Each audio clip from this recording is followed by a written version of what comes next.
The slime ball press consists of 3 parts. One is the feeding part.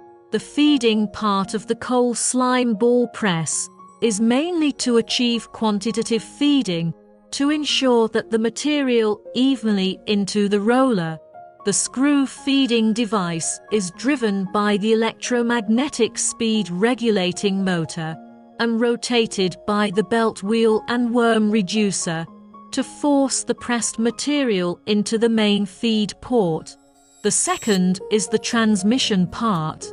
The main transmission system of the coal slime ball press is motor, triangle belt, reducer, open gear and roll. The main engine is powered by the electromagnetic speed regulating motor, which is transmitted to the drive shaft through the rod pin coupling, through the belt pulley, and the cylindrical gear reducer.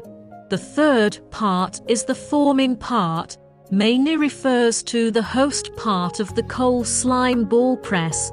The core part is the roll. When the feed between the 2 rollers is too much or enters the metal block, the hydraulic cylinder piston rod is under pressure overload. The hydraulic pump will stop.